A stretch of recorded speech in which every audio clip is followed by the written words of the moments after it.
2200ක ලයිකස් rating එකක් තියෙන player කෙනෙක් පරාජය කරන්නේ කොහොමද? අද වීඩියෝ එකේදී මම ඔයාලට ටිප්ස් 5ක් කියලා දෙනවා. පස්වෙනි ටිප් එක තමයි වැදගත්ම ටිප් එක. ඔයාලා කලින් ටිප් 4ම බැලුවොත් උරන්නේ පස්වෙනි ටිප් එක බලන්න නැතුව පස්වෙනි ටිප් එකත් ඇතුළත අනිත් ටිප් 4ත් ඔයාලා ඇප්ලයි කරොත් ඔයාලට ගොඩක් වෙලාවට හොඳ chance එකක් තියෙනවා 2200ක ලයිකස් රේටින් එකක් තියෙන ප්ලේයර් කෙනෙක් පරාජය කරන්න. මම මේ දේවල් කියන්නේ මම මේ වගේ ඒ ට්‍රේඩර් ගයන් පරාජය කළා SLC official මගේ ලයිකස් account එකට ගිහලා බලන්න පුළුවන්. එතෙන් පළවෙනි දේ තමයි 2200ක් වගේ chess රේටින් එක ලයිකස් එකේ ගන්න ඒ ට්‍රේඩර් ගයන් සතු වෙච්ච ගුණාංග මොනවද කියලා හඳුනා ගන්න එක. එයාලා ගොඩක් වෙලාවට opening theory හොඳට දන්නවා. ඒ වගේම එයාලට ගොඩක් හොඳ visualization skill එකක් තියෙනවා. ඒ වගේම එයාලගේ tactics ගොඩක් හොඳයි. tactical level එක හොඳයි. tactic එකක් miss වෙන්න තියෙන chance එක ගොඩක් අඩුයි. end games එයාලා ගොඩක් හොඳයි. ඉතින් මේ දේවල් වල හදා ගන්න පුළුවන් chess පන්තියකට සහභාගී වෙලා එහෙම නැත්නම් PCS official YouTube channel එක හරහා නොමිලේ. පළවෙනි ටිප් එක තමයි කිසිම වෙලාවක කලබල වෙන්න එපා. කලබල වුණොත් කරන්න පුළුවන් දෙයක් නැහැ. බය වෙන්න එපා අනවශ්‍ය විදියට.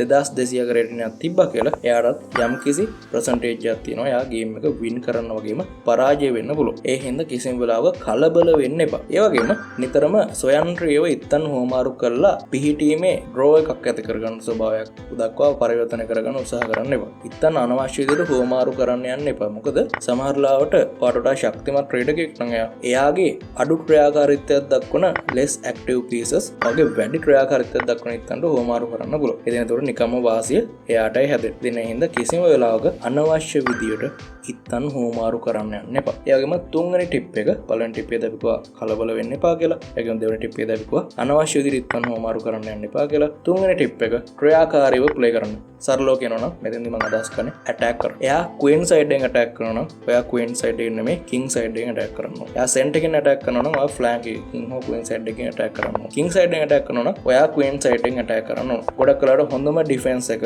counter attack එකක් එහෙම නැත්නම් අපි කරන ඇටැක් එක. ඉතින් හොඳට මන්ද තියාගන්න. කිසිම වෙලාවක ඔයාගේ ඔපොනන්ට් එයාට කැමති විදිහට ප්ලේ කරන්න දීලා ඔයා පාඩුවේ ඉන්න එපා. ඔයාත් ඔයාට කැමති පිහිටීමකට යන්න ඕන. ඔයා කැමති විවෘත පිහිටීමකට නම් chess board එකේ විවෘත පිහිටීමක් හදාගන්න. ඔයා කැමති ඉත්තන්ගෙන් වැසුණු පිහිටීමකට නම් අනිවාර්යයෙන්ම ඒ වගේ පිහිටීමක් හදාගන්න. ඔයා වැසුණු පිහිටීමකට කැමති කෙනෙක් නම් close position එකකට කැමති කෙනෙක් නම් සෙබළු අනවශ්‍ය විදිහට හොමාරු කරන්න යන්න එපා. ඉතින් ඔයාගේ ගේම් එක ඔයා එතන ප්ලේ කරන්න උත්සාහ කරනවා. ඒක ගොඩක් වැදගත් කරනවා. ඒ වගේම මතක තියාගන්න. ගොඩක් ට්‍රේඩර් කෙනෙක් draw එකකට ප්ලේ කරනවා. ගේම් එක draw කරන්න ප්ලේ කරනවා. ඒක එච්චර හොඳ දෙයක් නෙමෙයි. ඉතින් ගොඩක් කලාවට අපි ටාගට් එකක් තියාගන්නකොට ඒක ගොඩක් ඉහළින් එක තියාගන්න ඕන. අපි අඩුම තරමේ ජයග්‍රහණයකට ඉලක්ක කරලා ප්ලේ කරොත් ගේම් එක අඩුම තරමේ ඩ්‍රෝ එකක් හරි ගන්න පුළුවන් ඒ වගේ ප්ලේයර් කෙනෙක් එක්ක.